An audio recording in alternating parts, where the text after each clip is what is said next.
Welcome, wrestling fans, to Rogue Tournament Wrestling. I'm your host. My name is Joshua Shibata, and alongside me is my broadcasting colleague, Kathy Campanelli. Now, we are here at the 1720 Warehouse in downtown Los Angeles for the debut show of Rogue Tournament Wrestling for the very first Rogue Wrestling Grand Prix.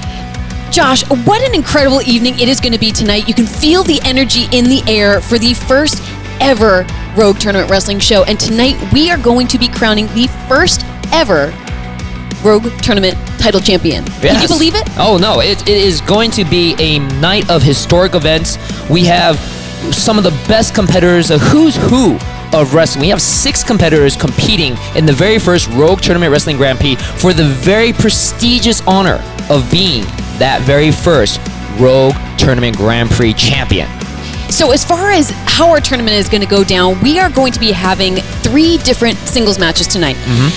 Basically, it's going to go winner of each match moves forward to the next round of the tournament.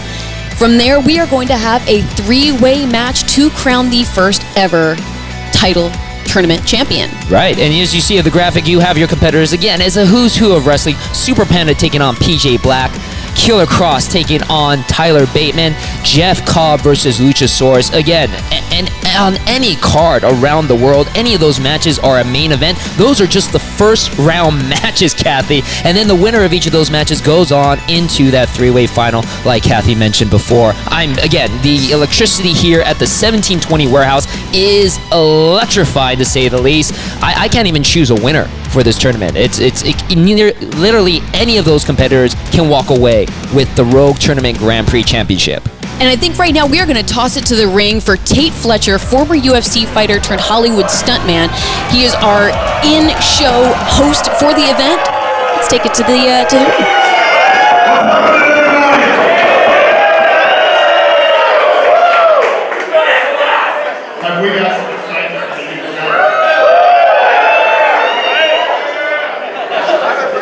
We here are going to crack open a brand new champion for Rogue Wrestling this evening.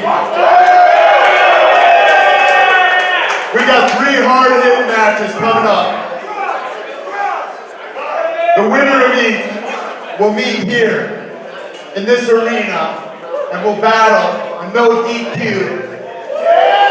Sounds like 0 rules to me, guys. First pinfall win for this belt.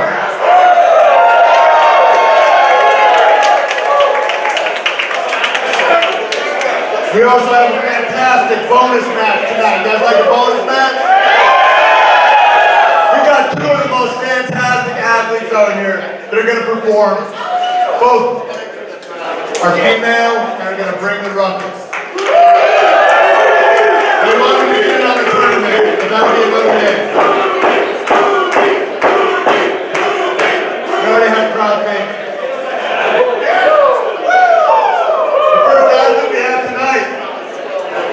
Goes by many names. The Bitter Critter. And there you go. We are here at the 1720 Warehouse live. Tate Fletcher in the ring right now with that beautiful Rogue Wrestling Grand Prix Championship. Again, we're going to be giving away 4 of those titles. This is the first one. The first one ever. So again, one of these 6 men are going to make history being the very first Rogue Tournament Wrestling Grand Prix champion. And there you see the sold-out crowd here at the 1720 Warehouse, downtown LA, excited for the show. And look who's coming out first, Kathy. I mean, Super Panda, what an incredible competitor. I mean, knows how to shimmy, knows how to shake, knows how to move and groove, but knows when to turn it on, too. He is a fighter. He is the ultimate underdog. But, I mean, the guy has been basically punching up his entire life. Even though he may be small, he has a lot of power. He's taking down a who's who of gigantic competitors, and he's going to just try to create another notch in his belt here at Rogue Wrestling. There's so much on the line for these competitors. I mean, you got to wonder where the mindset is for Panda as he, I'm sure fuels off the energy from this crowd here at 1720. Well, and also you can't be too excited, Kathy, because again, he does have another match coming up against not just one man, but 2 other competitors. But you know what? Looking at the bracket, he does have his work out for him in this first match, because on the other side of the ring is going to be this man that's going to come out, PJ Black. PJ Black, a very intimidating presence, I'd say, in the ring. I mean, Cape Town, South Africa, born and bred, wrestling is in his blood. Very much so, and he's been all over the world. You know, former WWE competitor, former FCW champion, former King of the Mountain Impact Wrestling champion. He has won many, many titles, and there he is right there. He brings a lot of prestige to this tournament, and you know, Super Panda is a close, good friend of mine, has some of the best strikes in the business, but I don't know. Are they going to be enough? Are they going to be enough to chop down PJ Black? That's going to be the question that has to be answered here as the Darewolf makes his way down. PJ Black, once again, he has wrestled literally all around the world. And Kathy, he has been wrestling since the age of 16, nearly 20 years of experience in that ring, bringing with him lots of experience, lots of technical prowess. Again, Super Panda is going to be on his A game here in order to win this first round match. PJ Black also brings kind of that fearless mindset. I mean, this man kind of jumps out of planes for fun. That's right. That's where the Darewolf moniker comes from. It's from his love of extreme sports. I've heard he nearly lost a hand in one base jumping event that he tried to do. Again, the man has literally no fear here in the ring. Hear this crowd here at 1720. And there you go. We got Rick Knox, senior official Rick Knox, the man, the myth, the legend himself, giving out instructions. And here we go. Bell sounds for the opening contest here at Rogue Wrestling. Nice show of sportsmanship between the two competitors before a boot thrown early on from PJ Black. Again, just the quickness of the veteran. Ducks the clothesline. Beautiful roll over the shoulders. PJ looking for that arm drag. Sweeps the leg, covers. Doesn't even get a one count. Oh, beautiful Japanese arm drag. Oh, PJ trying to wrench that shoulder of Panda. And you know, it's a that might be a smart strategy. Just break down Panda. Try not to exert too much energy, because again, both of these men need to save some sort of energy to have in the final match. Again, they're going to be competing against two other competitors, not just one. Poised perfection. A little showmanship there from Super Panda, appreciated here by the crowd at 1720, all the World Wrestling fans. But look at the focus, the determination in the eyes of PJ Black. Scoops. Going through. Goes for the kick. Goes for the roll up. Goes for her Corona. Nope. A beautiful takedown by Super Panda. Shoulder tap, and there you go. Again, Panda is the smaller competitor. The strength and power of PJ Black. Truly on display, PJ Black. Blocks some kicks. There you go. Nice fade. Oh, and we have a standoff. And the crowd here at the 1720 warehouse, very appreciative of the action. Both these men, too, trained in different forms of martial arts.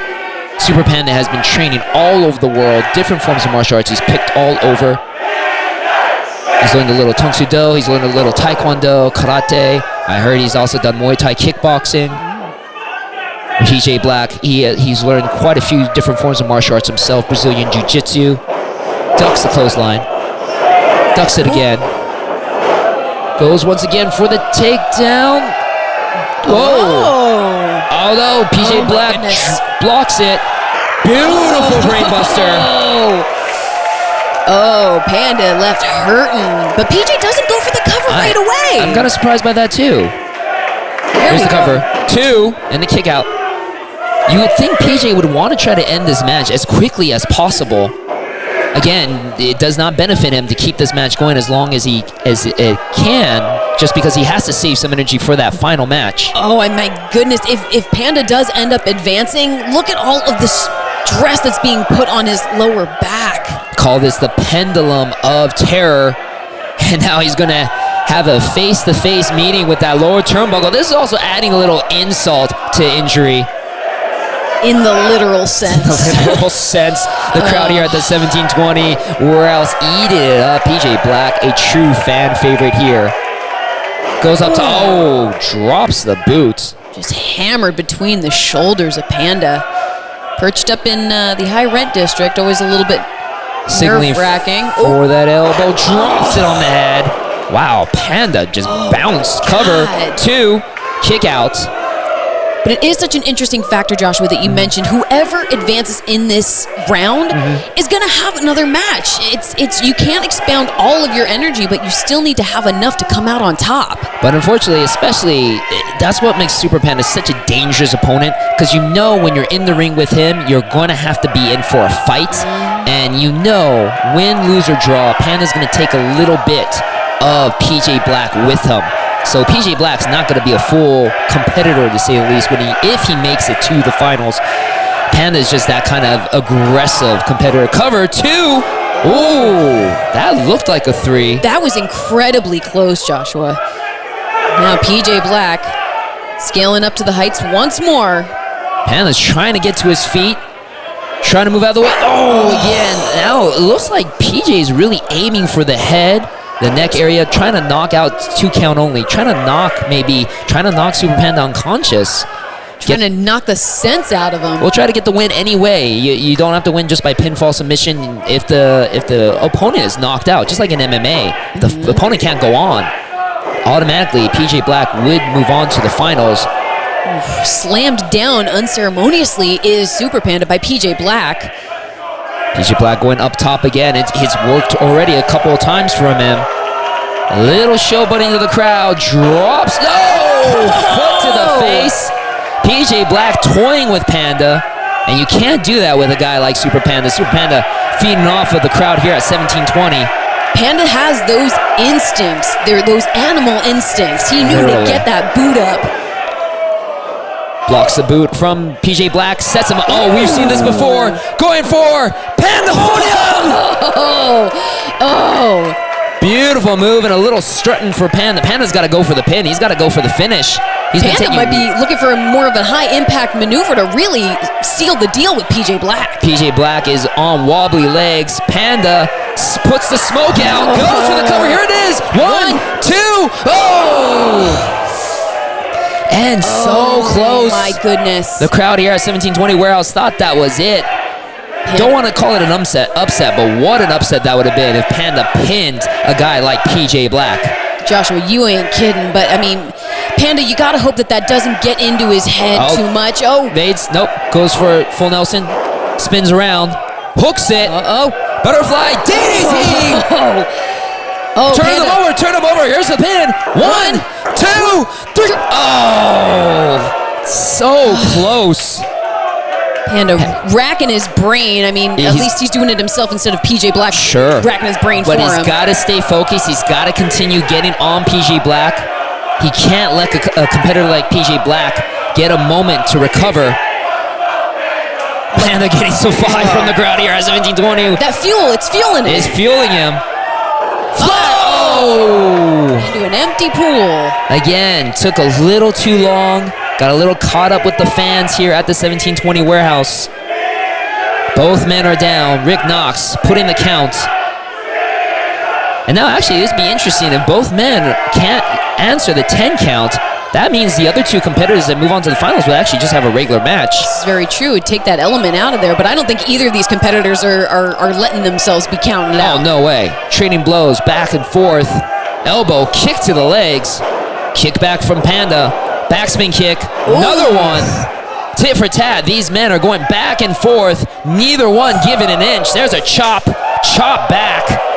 Another chop. Call and response. Panda being pushed to the ropes. Swings underneath. Goes for the crucifix. Cover. 1, 2. No. PJ Black getting up. Ducks the clothesline. Springs off. Backspin kick to the face. Caught him right on the chin. Panda getting up. Picks him up. Drops him on his back. PJ Black going up top once again. Beautiful top rope caparada. Goes for the cover. 2, 3, and it's done. Wow, just like that. Beautiful.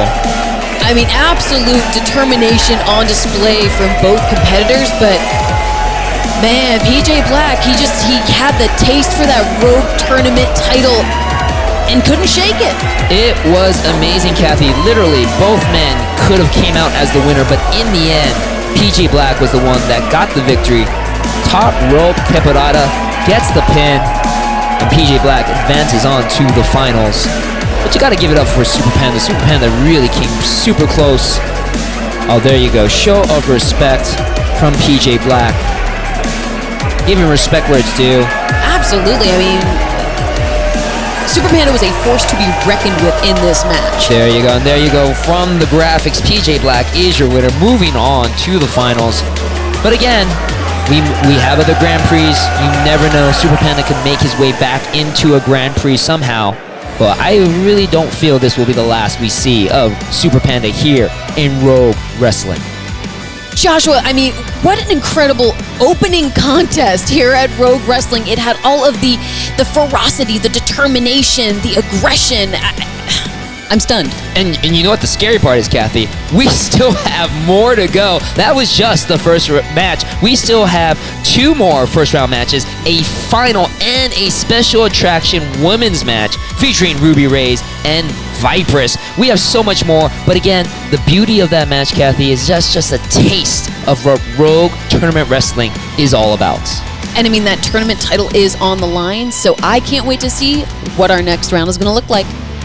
And there you guys see, we have the updated brackets. PJ Black advances to the finals. And I've just been informed that the final 3-way is a no disqualification match. So anything could happen in this tournament final to win the very prestigious Rogue Wrestling Grand Prix Championship. And I mean, looking at the rest of competitors that we are going to be seeing this evening, no DQ adds an extra special. Oh yeah. Speaking of terrifying competitors.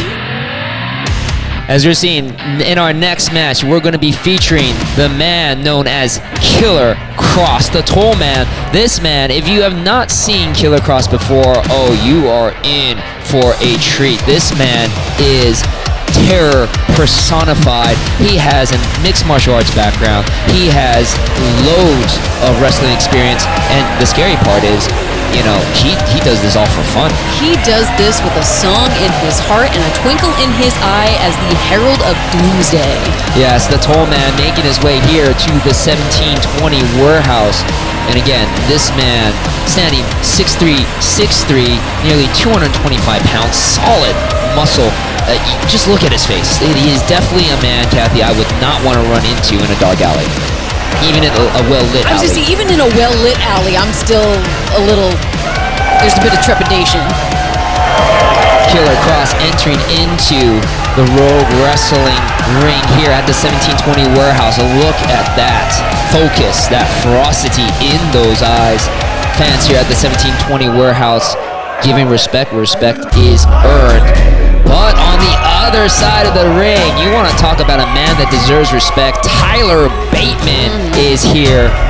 He is going to give, if there's anybody in this tournament that can give Kross a fight, it would be Bateman. If there's anyone in this tournament that I think could maintain eye contact with Kross, I think it's Bateman. And that's even with Bateman's bad eye. That's with his bad eye, he can give Kross a good stare down.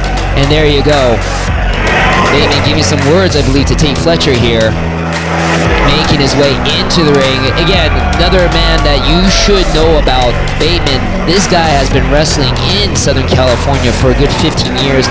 He is one of the top standards of personification of terror and just brutal strength here in Southern California. Brutal strength, but also the psychological game of Bateman is something that isn't to be taken lightly. He's really a master of manipulation and mind games. He gets in his opponent's head, but Kross might be a tough one to crack. That's true. Kross does have that mental steel attitude, and there we go. Isaac Hayes looks like he's given the rundown to our competitors. Oh, geez. I don't know about Isaac Hayes being able to officiate this match. Look at how the other two tower over Isaac Hayes. He's going to have his hands full here in this match. Isaac Hayes has his work cut out for him, as does each of these competitors. There we go. We got the bell going off, and we have this match, another first round match here. Unfortunately, it's a first round match. This again could be a main event in any promotion around the world.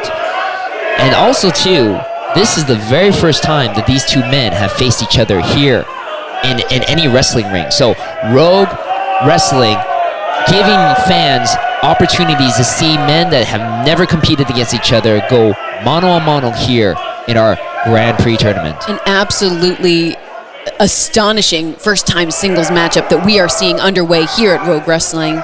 There you go, test of strength between the two, and I mean, if there's anybody that can give Bateman a test of strength, it would be Cross. Cross, though, quickly turns into a hammerlock. And again, we talked about the brutal strength of Bateman, but you know, he also has a savage technical ability as well. Most people may think of Bateman as a brawler, but he is a very technically sound wrestler. And there you go, going immediately to the ropes. I think of Bateman not so much as what did you call him, a brawler? A brawler. I think of him as a butcher. Oh, there you go. Look, the look in the eyes. It's evil personified in Killer Cross. It's a big man that Bateman's gonna have to butcher up if he can get those knives into that body. Oh my goodness. There you go, another test. Well, let's see. Bateman testing, wrapping the hands, and you just saw that focus in the eyes of Cross. Oh, turns Cross, it around. So quick to turn it. Oh, that small joint manipulation is stuff that we're used to seeing from Bateman. Exactly. A little mind games you were talking about from Bateman, but Cross trying to get into the head of Bateman. Bateman with a quick takedown, going for that face lock, wrenching it back. Oh, Cross is in the middle of the ring. Oh, goes for the cover. One. Nope. Bateman going back to work, trying to separate Cross's head from his shoulders. Cross, though, overpowering Bateman. And look, I think he's just lifting him up. Oh, beautiful, just slaps. I mean, Cross just asserting his power in this ring. Picking up Bateman like he's rag doll. Very few men can say they can do that to a guy like Bateman. And now Cross showing off that BJJ ability, going for the cross arm breaker, also known as the Juji Katana. Oh, goes for it, pulls it back. But Bateman quick, well ring awareness to grab the rope. Definite veteran instincts on display from Bateman. Oh, looks like Cross got the 2 up because that's the second time that he could have submitted Bateman. And again, playing some mind games here. You talk about Bateman being a master of the mind games. Cross is no stranger to those games as well. I mean, both of these men are known for having a really menacing aura, but I mean, Cross just seems to have this sadistic rage just bubbling under the surface. Bateman trying to take some space and takes advantage of it. Elbow right under the jaw. We all know about the devastating elbows and the strikes of Bateman. If he can get enough of them in, this could make short work of Mr. Cross. You mentioned Bateman as a butcher, and that honestly, his names come from his elbows. His elbows are like meat hooks. The only reason why he has that pad is he wants to try to hit his opponent as often as he can without hurting himself. Oh, but look, Cross not taking any more of it, ducks it under. Poking the bear, I think, just made him more angry. Bateman on his head. Beautiful suplex. I was afraid of Cross when he was smiling. I'm actually even more terrified now that he's not. Back elbow, gets him right on the jaw, and puts that knee to the face. Bateman with those quick strikes, goes for the cover. 1, nope, only a 1 count. Dangerously close to the ropes as well. If he hadn't kicked out, I'm sure it would have been a rope break either way. Well, both men strategic in where they place themselves in the rings. Again, ring generals, both of them. They know their way around the ring. Good elbow again. Oh, almost. Oh, wow. I think that knocked Cross a little bit sideways. Drops the knee. Unceremoniously cover. Only a 1 count. Knocking Cross a bit loopy is Bateman. You see Bateman taking his time. I would say a first round match like this would be something that each individual will want to try to get over as quickly as possible, but not Bateman. Bateman, I think, wants to take his time, tearing apart Cross like he almost tore out his tongue. Oof. I mean, Bateman and Cross both have, I think, this fascination, this almost torture element to how they attack their opponents. Punch right to the jaw. I don't know if Bateman might have cracked a knuckle there. 1, nope, only a 1 count. Who bounces back from a fastball punch like that? Goodness gracious, Cross is just supernatural. And another elbow. Again, Bateman just loading those elbows on. But eventually, Cross is going to have to break somewhere, especially with all the elbows and all the knees that Bateman is dropping on him. Hooks it in for a suplex. Nope. Oh, Cross stopping it. And Cross, nope, knee to the head by Bateman. Beautiful neck breaker. Goes for the cover. One, oh, and there you go. Isaac Hayes had the eyes out. Yep. Catches that foot on the ropes from Cross. Again, notice though how Cross kind of almost positioned himself perfectly, so he knew that if there was an out, he'd get his foot on the rope. Incredible awareness from Killer Cross, as I think he tries to maybe shake some cobwebs loose after all those strikes to the dome. But Bateman starting to feed off of the crowd here at the 1720 warehouse. Another great, oh my God. Cross still standing though, ducks the clothesline. Whoa! God, he could have just kicked Bateman's head off. Here's the cover, 2, 3, wow. Oh, but Bateman coming right, wow, I don't know how Bateman just recovered from getting kicked in the face. And now going for an armbar. Preternatural recovery time from Bateman as he goes to work. There's the joint manipulation, giving Cross a little taste of his medicine from that, what he tried to do earlier to Bateman. And notice Bateman actually has Cross kind of in the middle of the ring, but Cross able to pull himself, drag himself. But Bateman holding on until Isaac Hayes gives him the 5 count.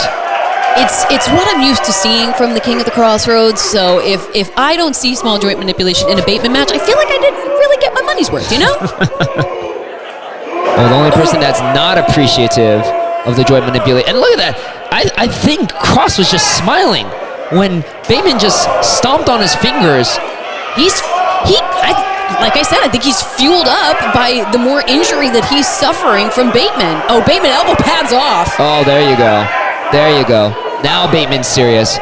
Drops the elbow. Again, those meat hook-like elbows. I wouldn't be surprised if he cuts open Cross. Cross is just saying, nope, ducks under. Oh, my goodness. Picks him up. Drops him on his head. Cross with that war cry echoes throughout 17. Charges like a train.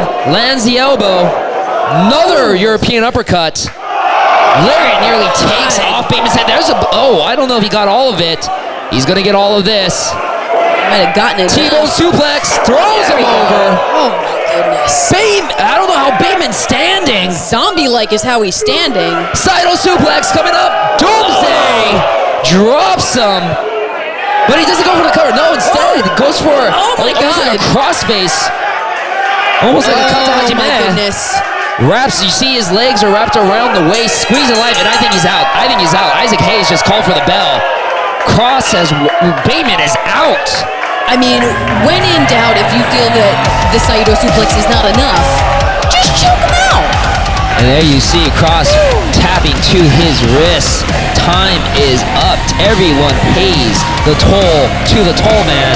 And there your winner, Cross, by submission, makes his way to the finals here at World Wrestling Grand Prix.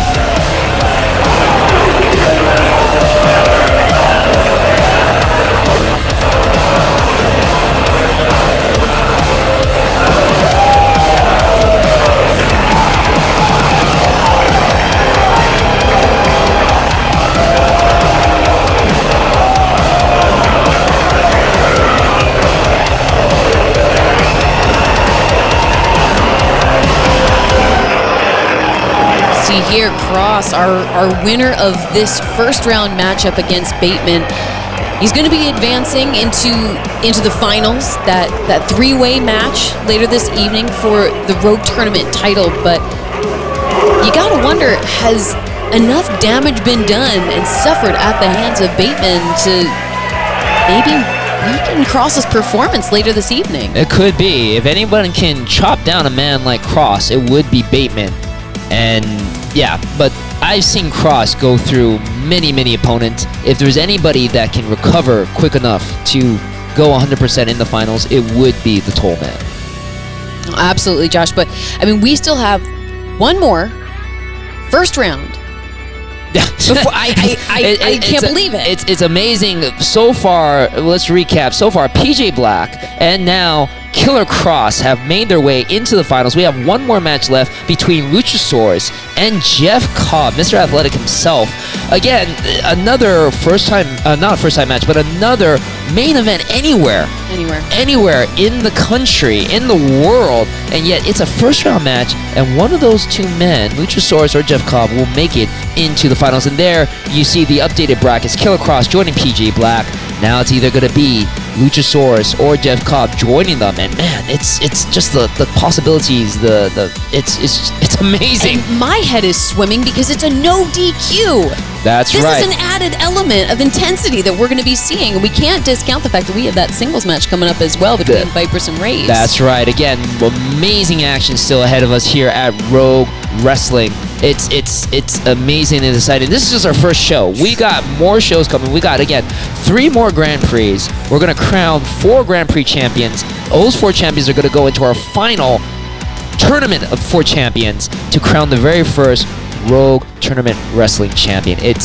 I'm just excited. This is just the beginning for Rogue Wrestling.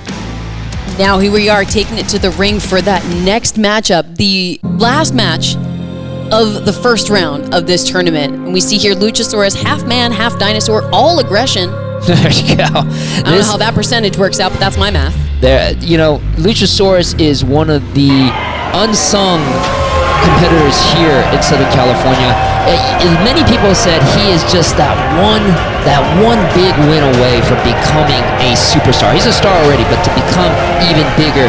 And honestly, he told me in the back that this win here at Rogue Tournament Wrestling would be that win that would get him into the elite status of competitors here in professional sports wrestling. I mean, when you talk about elite status, a win over Jeff Cobb that definitely cements your status and your legacy.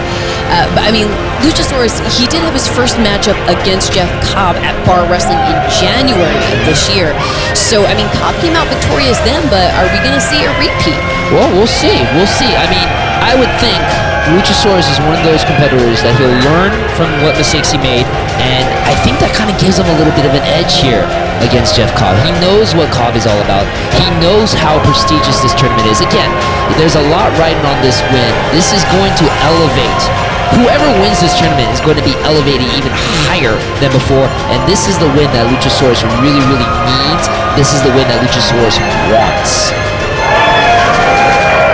Absolutely correct, Josh. And I know the Luchasaurus is definitely feeling a lot of the energy of this crowd here at 1720, and if that can kind of help to invigorate his strength and his motivation even further, that'll do the trick. There you go, Tate Fletcher again emceeing the night. And man, look at Luchasaurus. Luchasaurus nearly 7 feet tall. All muscle. All muscle. The guy is an extraordinary competitor, and again, we're going to talk about a guy that's all muscle too, Jeff Cobb, Mr. Athletic himself. Jeff Cobb is honestly the hottest prospect in independent wrestling right now. The guy has he's a former PWG tag team champion with Matt Riddle as the Chosen Bros. He is heating it up in New Japan. He's actually also no stranger to tournaments, Kathy. He just recently competed in New Japan in the World Tag League along with Matt Elgin. So tournaments are not something he is a stranger to, so that might bode well for him here in a tournament format at Rogue Wrestling. I mean, Cobb, I think he's definitely going to have more of the weight advantage over Luchasaurus, but the incredible thing to me is that for both of these guys being bigger dudes, they move with such agility. Oh yeah, they fly like cruiserweights. It's kind of amazing how these two can do it. So they match up really, really well here. And again, this is going to be an exciting match here in Rogue Wrestling. And you see the crowd here at 1720 Warehouse giving Jeff Cobb. Jeff Cobb is a fan favorite here. Former Olympic competitor, Summer Olympic competitor for Guam. An actual Olympian. Yep, we have an actual Olympian here in Rogue Tournament Wrestling. Again, this tournament is stacked with former world champions, Olympians, dinosaurs. Dinosaur. Anybody wants to be here in Rogue Tournament Wrestling. Anybody who's anybody has their eye on that tournament title. There you go, senior official Rick Knox giving the final instructions to these two competitors. Bell sounds for the final of the first 3 first-round picks. Aww. Give a nice hug to a supporter here at the 1720 warehouse. Again, here at Rogue Wrestling, we have no barricades. Action as close to as literally right in front of your face. And at your own risk. At your own risk, of course. Because again, these two competitors can fly. And it's not the first time that we've seen Luchasaurus fly in a bar or in a warehouse. I'm going to hug it out. Sportsmanship. I mean, okay, that's really sweet. I've never hugged a dinosaur. I mean, half dinosaur, but still. Wait, you never hugged Barney? Oh! There's a chop to the chest from Luchasaurus. I guess turning him purple like Barney. There you go. The friendship is over. Jeff Cobb with the backhand. And again, both of these men, like Kathy said, recently had a match before. So they're just going to start off hot and heavy. Neither one needs to really feel out the other. Jeff Cobb, ooh. No test of strength necessary. No test of strength They both know necessary. how strong they are. Jeff Cobb going for the lariat. Duck under. There's the agility of Luchasaurus. Backspin kick. Kick to the front. Boom! Right to the head. God. Tail whip. It's amazing the martial arts skills of Luchasaurus. Amazing, again, the quickness of Luchasaurus. Caught up in a bear hug by Cobb, squeezing all the breath out of Luchasaurus' lungs. Cobb slamming Luchasaurus down. Looks like Cobb might have got caught in the face from that kick before that tail whip. Cobb grabbing Luchasaurus. Luchasaurus on the apron of the ring. Cobb checking to see how low the ceilings are. He's going to lift up. Lift up. Nope, Luchasaurus putting the weight down into his legs. Any other competitor, Cobb, I think, would lift him up, no problem. No problem at all. Now, Luchasaurus trying to flip Cobb out of the ring. Nope, Cobb. Luchasaurus fighting. Bite to the forehead. With those, oh my gosh, just the fangs, the jaw, the mandible. Boot to the face. Nothing fancy about that, but effective. Luchasaurus going over the top. Beautiful tornado kick right on the money. Goes for the cover. This might be over. 1, 2, and nope. Kick out. Josh, both of these competitors are just forces of nature, forces to be reckoned with. So to see the two of them just duking it the hell out, knowing that prestigious title is on the line, this is incredible. Luchasaurus signaling for the choke slam. Cobb slow to get up to his feet. Grabs the neck. Nope. Going for a Northern Light suplex. Beautiful. Cobb picking up. Fireman's carry. Nope. Luchasaurus wiggles his way out. Goes for the choke slam again. Breaks the hold. Elbow. Whoa. Elbow. Both of these competitors swinging for the fences. Both connect at the same time. Neither one wants to give an inch. Great minds think alike, I guess, right? There you go. It's a strategy. It is a strategy. Oh! Again, both of these men just throwing a bevy of elbows. Guess they were watching Bateman's match and they decided to pick up that strategy. Hey, that's definitely the maneuvers for sure. Kick to the face. Cobb does not go down though. Comes back with an elbow. Boot to the face. My God! Meeting of the minds. Luchasaurus has got to check his teeth to see if they're all there. Cobb might have done a number on himself at the same time. Rick Knox counting out both men. Again, it will be interesting to see if neither man can answer the count. That means our final becomes a singles match. Looks like Cobb's making his way to his knees. I mean, the old adage, mass-wise, of the bigger they are, the harder they fall. And there's a kippa from Luchasaurus. Luchasaurus looks primed and ready to go.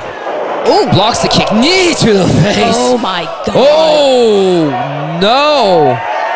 Caught up by him. Cobb. Head and leg suplex. Nope. Beautiful fall-away slam. Cobb delivers. Cobb has some... Luchasaurus is up. Whoa! Beautiful martial arts skills there. Goes for the choke slam. Will he get it this time? Picks him up. Slams him down. Moonsault, cover. 1, 2, no. And finally able to capitalize on that choke slam that he is so noted for, Luchasaurus. I mean, gets Cobb in a weakened enough position to be able to execute that maneuver, but Cobb still managing to kick out. Woo. Luchasaurus signaling that this might be the end. Cobb barely getting up to his feet. What are we going to go for here? Pick it up, scoops him. Oh, wow, look at the power. Nope. Falls out to the side. Oh. Running European uppercut. Again, all of the mass of Cobb just slingshotted into the corner against Luchasaurus. Going towards the ring. Oh, boot followed by Luchasaurus. Luchasaurus not giving up on Cobb. Brothers, nope. Hold on the brakes. Oh, it's going to throw him right into the buckle. Bounces off. Sets him up. Going for toward the islands. And lands it. Here he goes. 1, 2, 3, and that's the win right there.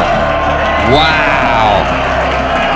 Jeff Cobb pulls out. Honestly, Kathy, that looked like a Hail Mary right there.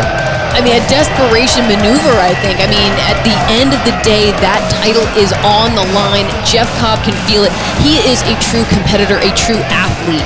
Yeah, former Olympian, as we mentioned before, and now making his way to the Rogue Wrestling Tournament Grand Prix Final. And man, yeah, he is catching his breath. I mean, Luchasaurus did not make it easy for Jeff Cobb in any sense of the word. We talked about how we don't know about the status of Cross going into the finals. How is Cobb gonna stumble his way into the finals? But there you see it. What matters the most, the winner is Cobb. If I know Luchasaurus, he's probably gonna go to the bar, grab himself a cold one. He earned it. He put up an incredible fight against Jeff Cobb. There's our MC Tate Fletcher back in the ring again with that beautiful prestige, first of its kind, Rogue Wrestling Grand Prix Championship. And now, all 3 first-round matches are in the books, and Kathy, we still have plenty more action. Not only our 3-way final match to crown the very first Rogue Wrestling Grand Prix champion, but our special attraction match, a women's match between the equal opportunity ass kicker Ruby Reyes and Vipress. It's going to be an incredible rest of the night, but I think I need a break personally. I think so too. There's been so much going on. So we'll be right back. But again, don't stick around. Don't go anywhere. Don't go too far because Rogue Wrestling is coming right back.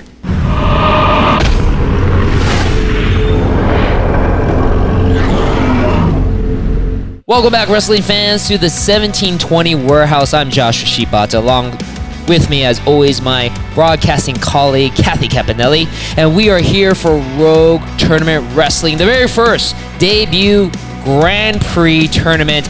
We've had an exciting night so far, 3 amazing first-round matches, but now we have a special attraction match, women's action here at Rogue Wrestling. The equal opportunity ass kicker Ruby Reyes against this woman, Vipress.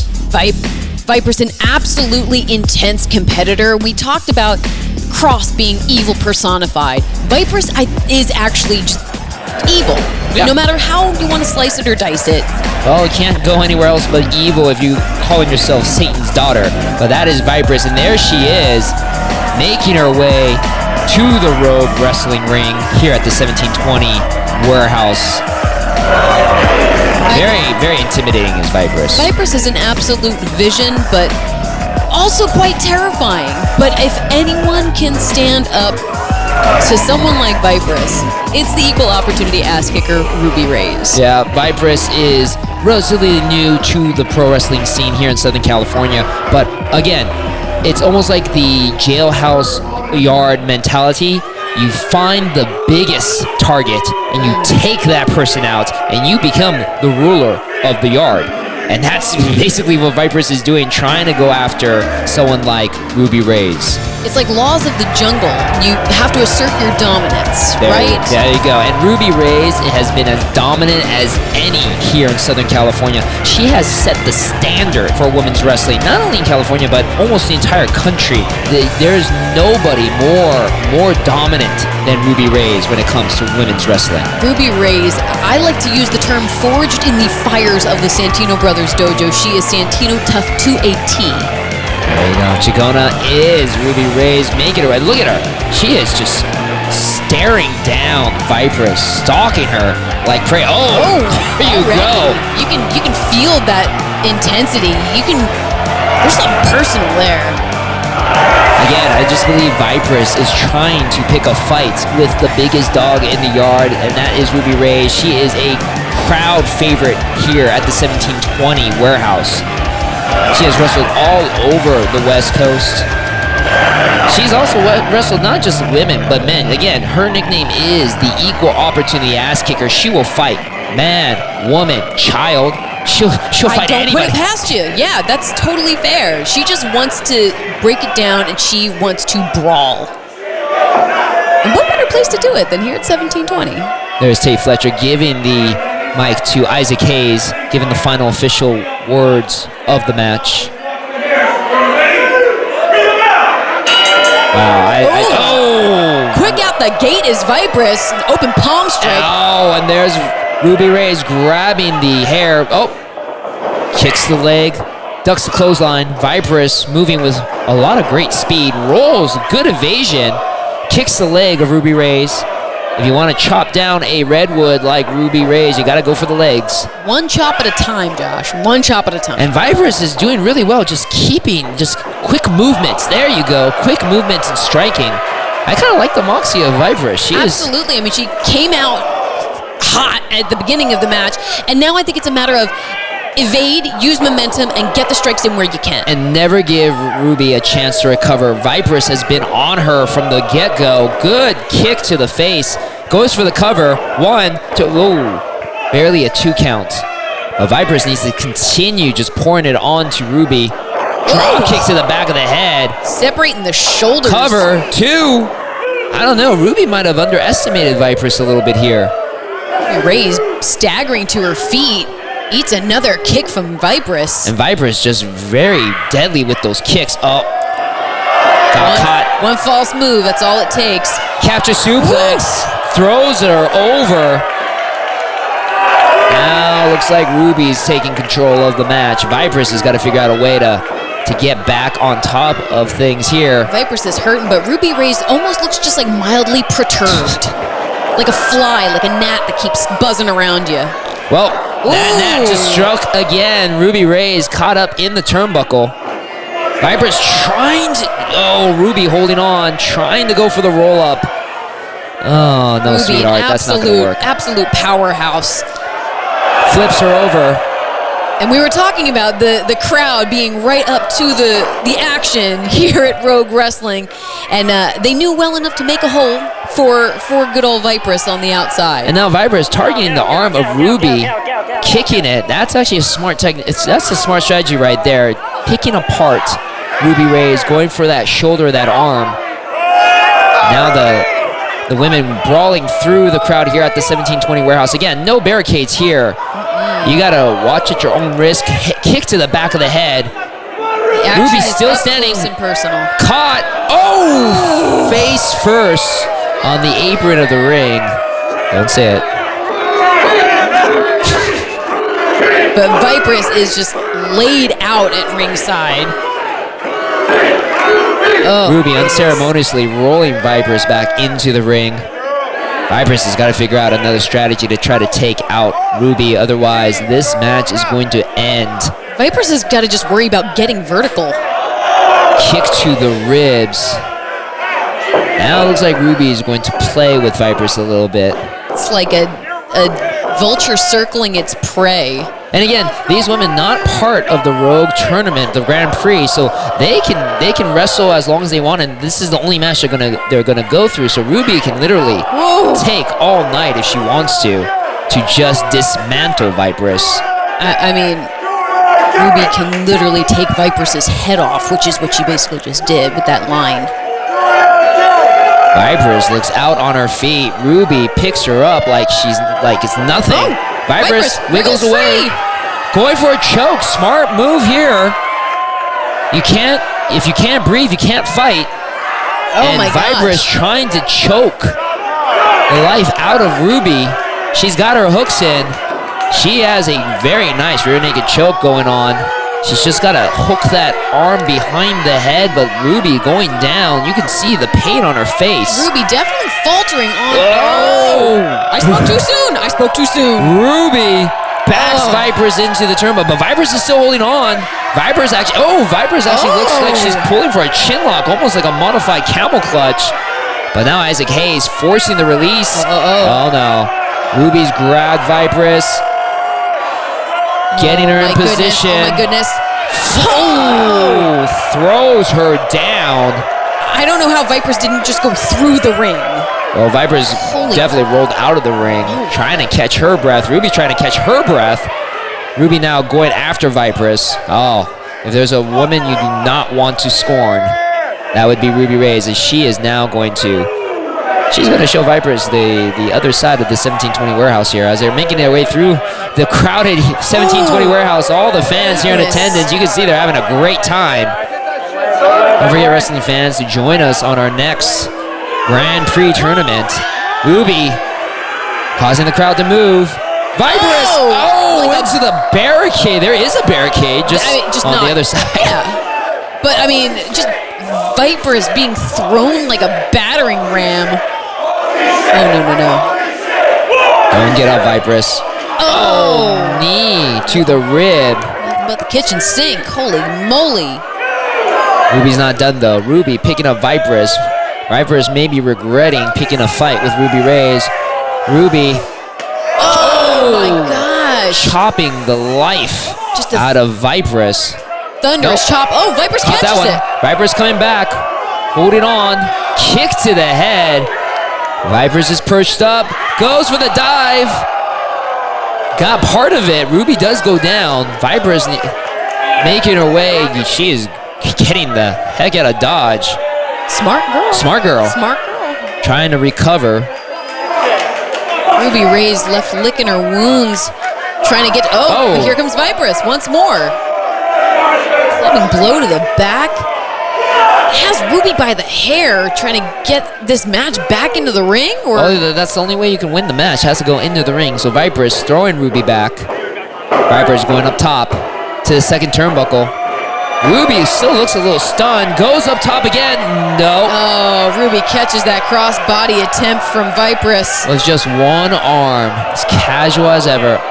Oh, we've seen this before. Twisting brainbuster off the top. Cover. One. Oh. I believe Vipers did grab the rope. Great awareness for as rocked and rattled as I'm sure her head was. She had enough instinct and wherewithal to go for that rope break. Honestly, Kathy, I don't know if that was a smart move by Vipers, because that means she still has to fight this match. This is true. She did prolong this match. There is a kick. Ooh. Catching Ruby in the ropes. Okay. There you go. Interesting submission there. Oh, wow. That might not have been a strike to the midsection, a raise, rolls her up. Oh, rolls through. Flips her over. Boots to the chest. Vipers going for the pin. Vipers is trying to take a win here. Okay. 1, 2. Oh, barely kicked out. This is like a David and Goliath story. Vipers, with that look of concern, doesn't know what it will take to put Ruby down. But Ruby barely kicked out right there. I think Vipers still needs to just keep moving and hitting her. Vipers is definitely doing a number on Reyes, but Reyes, I mean, if she plants herself, Vipers ain't moving her. Whoa! Clothesline drops Vipers. Head of steam. Oh! Vipers rolls out of the way. Ruby caught up in the ropes. DDT! Wow! Plants her. Oh, man. Vipers, can she capitalize? She's got to hook the leg. Close the cover. 2, 3. Oh! Wow! Ruby probably just on auto mode. Yeah. Just kicked out when she heard the 2. Vipers, look at the frustration, the aggravation on her face. Kathy, Vipers has thrown everything and the kitchen sink at Ruby, but Ruby's still standing, or barely standing. You can see a little look of frustration on Vipers' face. There's another kick. Oh, okay. Oh, little trash talking from Vipers. Another kick. Oh, the 2-finger salute. Ruby Ray's not going down. Another kick to the head. Nope, caught her this time. Scoops up. Oh, this is not a place you want to be if you're Vipers. Position. Dropped. Now Ruby setting up Vipers. Will we see it? Soul Eater! Oh my God. Cuts her in 2, 3, and there's the win. And the crowd here at the 1720 Warehouse erupts. What a match. You got to give Vipers a lot of credit. She gave her all to try to topple one of the most dominant competitors in professional wrestling. But Ruby Reyes, with the Soul Eater, claims another soul here at Rogue Wrestling. There's your winner, Ruby Reyes. Josh, I think Viper should be very proud of herself for just ending this match alive. No doubt. Well, barely. But you step in the ring with Ruby Reyes, and I mean, you should probably take out an insurance policy. La Chingona stands, just wiping her feet. Just absolute disrespect. Ruby Reyes not impressed. And there's your winner, the equal opportunity ass kicker, Ruby Reyes. What an amazing women's match here at Rogue Wrestling. See again, Vipers, I mean, slowly trying to make her way to her knees, but at the end of the day, if she's able to walk out of this ring, that's a win. I'd say it's a job well done. That's a win. That's a win. Not the official win, but it's a win. And the fans here at the 1720 Warehouse showing their appreciation. Vipers showing a great performance. Yeah, definitely needs to count those ribs. She's probably got a few extra ones now.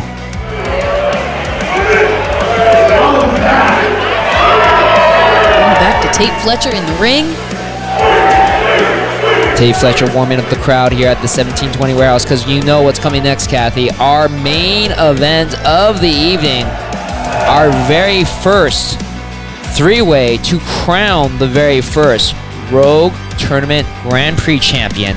And again, we have 3 of the top competitors in the entire world. We have PJ Black, we have Jeff Cobb, and of course, we have Killer Kross in a no disqualification match. Right there, Killer Kross, no DQ. Wow. I feel sorry actually for PJ and Cobb in this one. I'm just shaking in my proverbial boots right now because this is an added element. This is, I think, where someone like Kross can really thrive. But I mean, I don't want to put any bets out on the line just yet. You can see our matchup right here, as Joshua was saying: PJ Black, Killer Kross, and Jeff Cobb. Who do you have? Well, to be honest, again, the no DQ element really plays in the favor of Killer Kross. If there's anybody that's going to pick apart and really push his opponents, it's going to be Killer Kross. But as we mentioned before, watching all the opponents coming away from the match, which of those 3 walked away a little bit more whole than the other 2? It's true. Kross definitely left a little worse for wear by Bateman, and I mean Cobb, the most recent of the matches, that's true. The latest in the card. Luchasaurus really did put it to him, but again, PJ Black too started off the show, so a lot more time to rest and recover than the other 2. And there you see in the ring Tate Fletcher with, again, the prestigious Rogue Wrestling Tournament Grand Prix Championship, the very first of its kind, Kathy. Again, reminding wrestling fans, we're going to have 3 more tournaments just like this one to crown 4 Grand Prix champions, and then we will have our Tournament of Champions, where those 4 winners will throw down to crown the very first Rogue Tournament Wrestling Champion. And there you go, the man that we've mentioned before, Killer Kross. Well, again, just, oh man. And the amazing thing, Kathy, these three men have never faced each other before. This is the first time in a wrestling ring. So Rogue Wrestling bringing these three men together for the very first time. It's history in the making. We're going to crown our very first Rogue Wrestling Tournament champion. I'm excited. I'm excited, Kathy. I'm super excited, Joshua. I think one of the interesting things to consider is, like you said before, in a first-time matchup like this, how much of the match is just going to be kind of gauging your opponents, figuring out what they can do, how you can counter that, where your strengths are going to fit in. Well, I'm curious to see if any of the competitors try really hard to just push right out of the gates. You know, he knows that his other two opponents, just like himself probably, you know, a little worse for wear. So you can't, the longer this match goes, the longer it's going to wear away at all three competitors. So it could behoove one of them to just push for the win. But again, with a three-way, you know you have to have eyes behind your head. You have to have your head on a swivel. You have to count for that third man. So walking away with a victory is not going to be as easy as that. And here we go, competitor number 2, Mr. Athletic himself, Jeff Cobb. True Olympic athlete making his way to the Rogue Wrestling ring. Definitely a fan favorite. Definitely a fan favorite. Again, he has been hot. He is probably the hottest commodity in independent wrestling right now, and he is here in our Rogue Wrestling Tournament final. He's eyeing up Killer Kross. I mean, doesn't look too petrified as yours truly. Not phased at all. Because he knows that he is a powerhouse. He knows that he can contend with the likes of Kross. I mean, mind game elements aside, pound for pound, Cobb's the stronger competitor. That's true. I'm curious to see how Kross deals with an opponent like Cobb, who can toss him like a ragdoll. You know, not too many men can walk away and claim that they've thrown or tossed or have been able to toss Kevin Kross. It's very true. And now, the third and final competitor in this match, making his way to the Rogue Wrestling ring. That man right there, the Dare Wolf, PJ Black. Amazingly enough, the most seasoned of these three.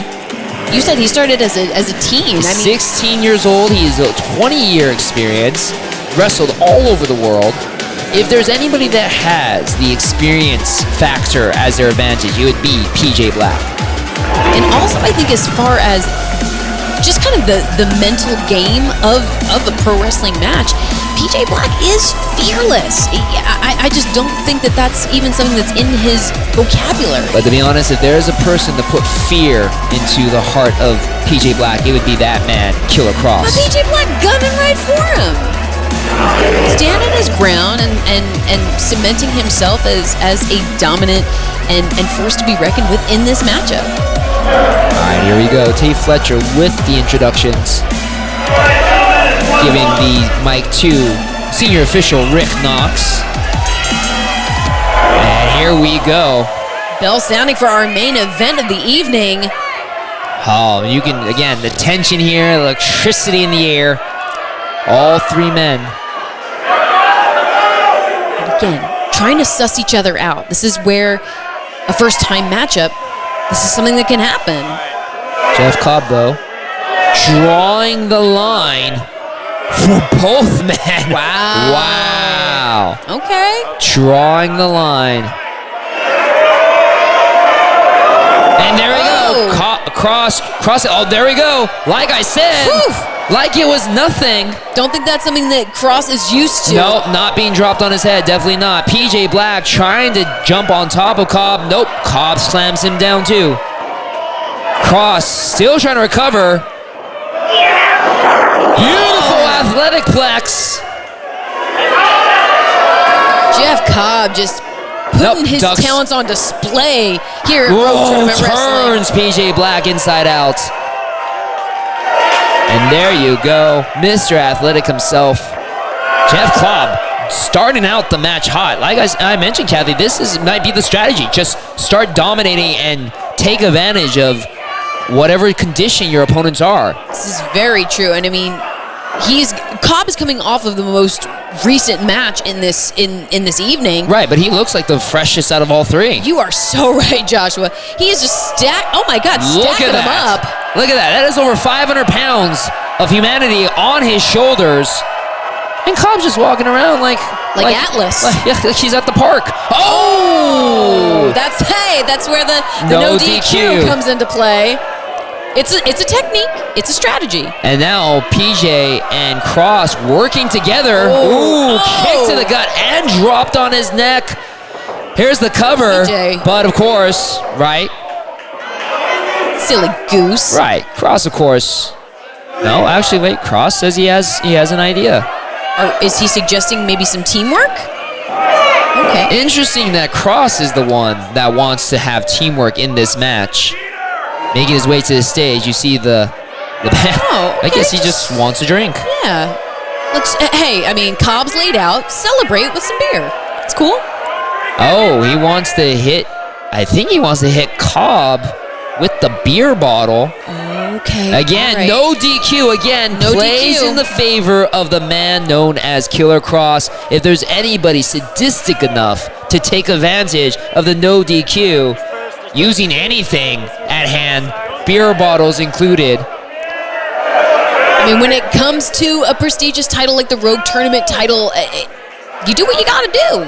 And Cobb just on Dream Street. Here comes the bottle. Oh! Cobb moves out of the way. Flips the PJ cracks the bottle on Cross's head.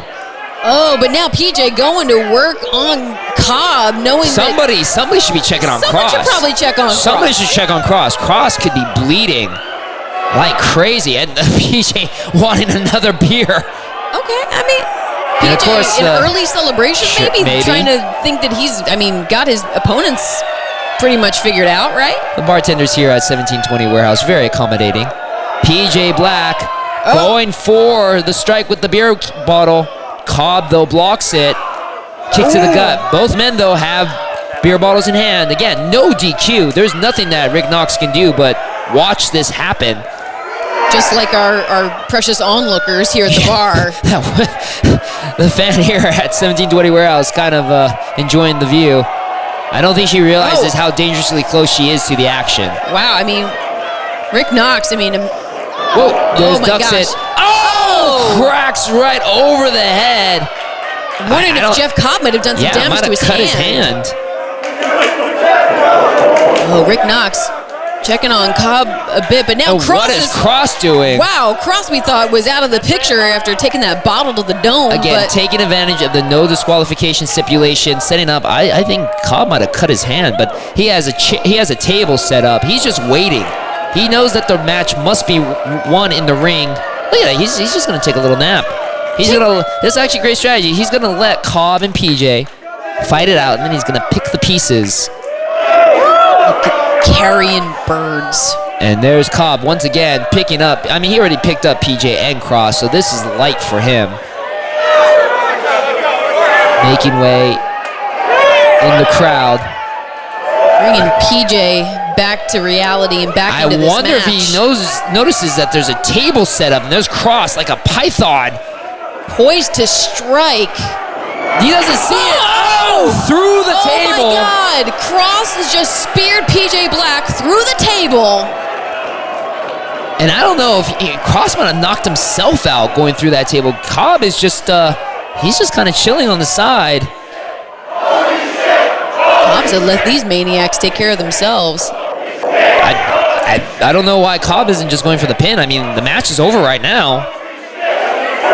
Cobb making his way. What is Cobb looking for?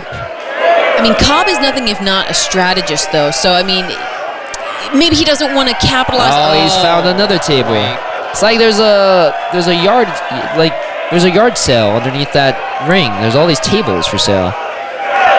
You never know when you might need a table. Apparently, we stock them up here at Rogue Wrestling. We sell merchandise on the tables. We put people through the tables. Cobb going over the top rope, setting up the table himself. Taking advantage of this no disqualification stipulation. Cross and PJ have not moved one bit. Cross and PJ are dazed, confused. Nope, Cross is up. Wow, Cross is up. I don't know if Cobb realizes it. It's like a horror movie. Nope. Cobb with the block. Ooh. Slapping elbows. Elbows. Chops. Whoa.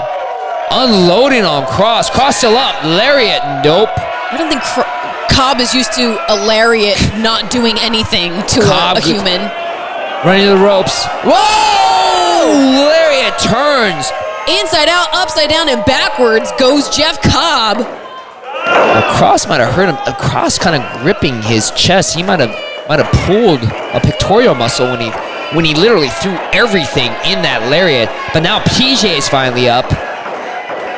Yeah, I think PJ doesn't want that table. I don't think he wants tables anymore in this match. PJ is either taking the table out of the picture or just utilizing it in a different way, perhaps. I would think he'd be sick of tables after going through that last one. Maybe he wants tables involved, but on his own terms. There you go. Setting up the table, checking the height of the ceilings. Because again, the Darewolf himself, high flyer. What's he doing here? This is where PJ Black thrives. Oh, no. Grabs the light tube. It is no disqualification. Oh, I think PJ's just upset that he went through that table. Cross though. No, don't let Cross. Oh, don't let Cross have. Oh my God! If there's anybody, the last person you want wielding Cobb the tube, just straight over the back of the neck of Cobb.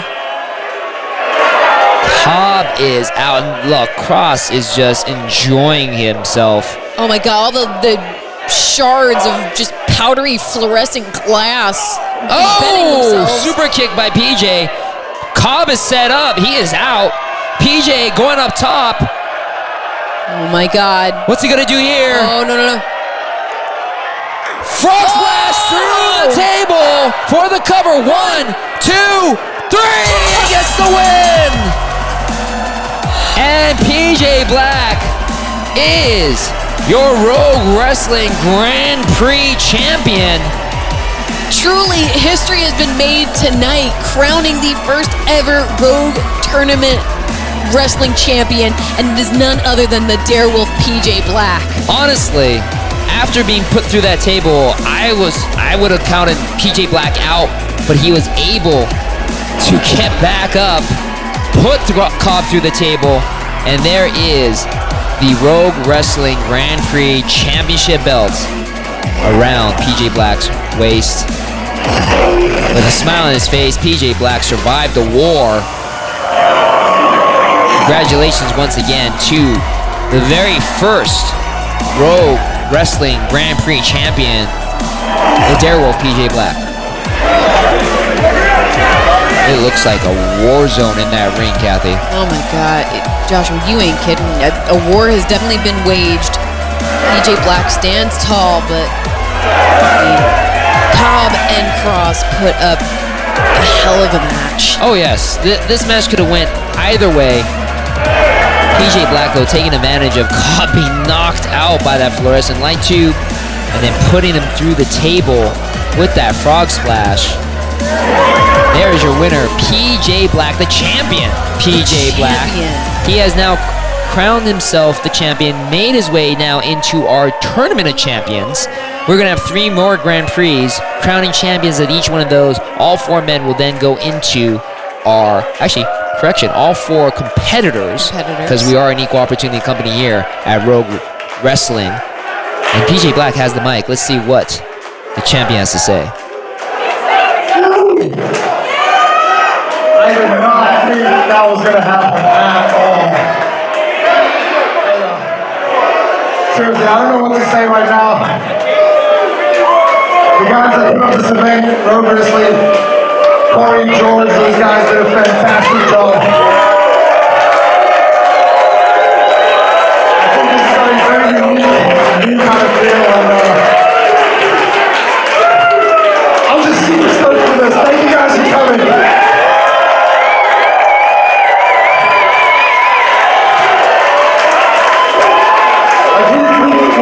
We really put our bodies through the line like every single night.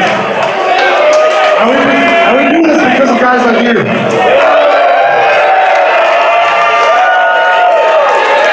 So if you guys keep coming, I'm going to keep it anonymous. Thank you. There you see PJ Black thankful to, of course, the Rogue Wrestling crowd, the Rogue Wrestling fans here at 1720 Warehouse. A phenomenal moment, a historical moment. And there you see. Taking a moment to celebrate with John Morrison and Taya Valkyrie. You never know who's going to be here at Rogue Wrestling. Fellow Worldwide Underground members. And there again, your very first Rogue Wrestling Grand Prix champion, the Darewolf, PJ Black. Well-fought victory for that man.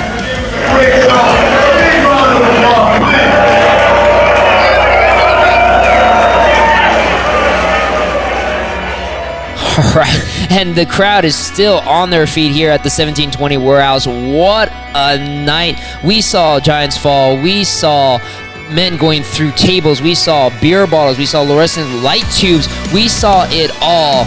And most importantly, we saw one man rise above the rest to be crowned the very first Rogue Wrestling Grand Prix champion. Once again, congratulations to the Darewolf, PJ Black. Josh, you nailed it completely and totally. What an incredible night it's been here. The crowd is still, PJ Black basking in the adulation of the crowd here at 1720 in downtown Los Angeles. It's been a night of firsts. It's been a night of firsts. First of everything. First Grand Prix for us. First women's match. Ruby Rays taking on Vipers, disposing of Vipers. And again, that was such a great competition. Vipers so close.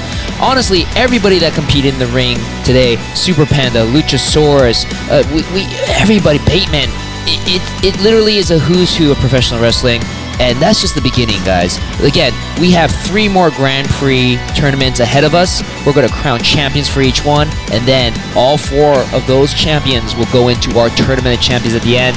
I'm so excited, Kathy, because again, this is just the start. It's just the beginning, Joshua. Can't wait to see where this goes. Can't wait to see who our next tournament champion is going to be at Rogue number 2. There you go. So stick around, wrestling fans. Join us again for Rogue Wrestling. Again, for my broadcasting colleague, Kathy Campanelli, I'm Joshua Shibata. Thank you very much for joining us for Rogue Wrestling. We will see you next time.